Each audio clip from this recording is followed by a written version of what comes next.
ठीक है, पीएलसी का सिलेक्शन कैसे करते हैं। जब हमको पीएलसी लगानी हो, खरीदनी हो, तो हम किस आधार पे पीएलसी खरीदेंगे। मान लो किसी ने कहा पीएलसी परचेज करनी है, तो क्या क्या चाहिए देखा जाएगा।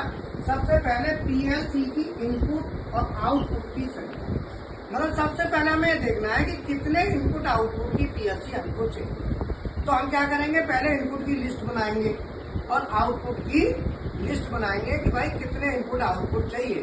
तो जितनी संख्या हमारी आ रही है उससे 20% फालतू ले, एक बार खराब भी हो जाता है, कई बार ऐड करना पड़ जाए, तो 20 to 25% उसमें एक्स्ट्रा ले लो। जैसे मान लो आपके 8 इनपुट आ रहे हैं तो आप 12 की 4 एक्स्ट्रा लो,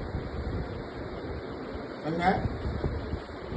ऐसे ही आउटपुट में भी आपकी मान लो 6 आउटपुट बन रहे हैं तो कम से कम 2 एक्स्ट्रा ले लो, 8 आउटपुट ले लो।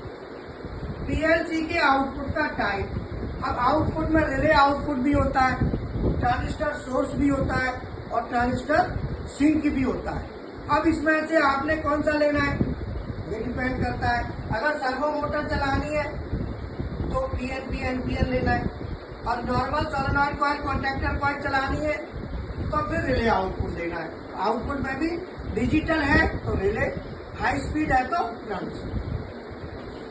पीएलसी की मेन सप्लाई वोल्टेज, अब आपके पास पीएलसी की मेन सप्लाई वोल्टेज, अगर आपके पास एसएमपीएस लगा हुआ है तो 24 ले लो, क्योंकि इनपुट के कंट्रोल को 24 तो चाहिए ना।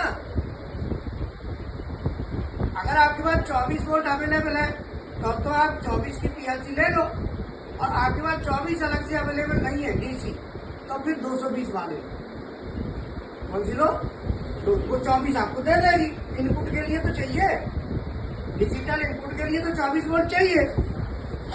पीएलसी के इनपुट का कंट्रोल, आप इसमें सोर्स सिंक, आजकल तो वैसे सोर्स ऑब्लिक सिंक दोनों तरह से आता है, पहले ज्यादातर इनपुट कंट्रोल का चलता था, अब ऐसा कोई ज्यादा नहीं है। आप सोर्स भी ले सकते हैं, सिंक भी तो आजकल कॉमन आ रहा है, जिसमें सोर्स भी बना सकते हो और सिंक। पीएलसी का कम्युनिकेशन, अब पीएलसी का कम्युनिकेशन आपने लेना है, उसमें RS485 USB है, ईथरनेट है, RS232 है। इस तरीके से आप कौन कौन सा कम्युनिकेशन लेना चाहते हैं। एक पीएलसी में कई होते हैं, एक पीएलसी में ईथरनेट भी मिल जाएगा, USB भी मिल जाएगा, 485 भी मिल जाएगा, 232 भी मिल जाएगा, लेकिन चारों लोगे तो महंगी पड़ेगी, बोला। तो इसीलिए कॉस्ट भी बढ़ती है, तो लेकिन नीड है तो देख लो। अगर इंटरनेट आईपी एड्रेस पे हमें कोई इंटरनेट से कनेक्ट करना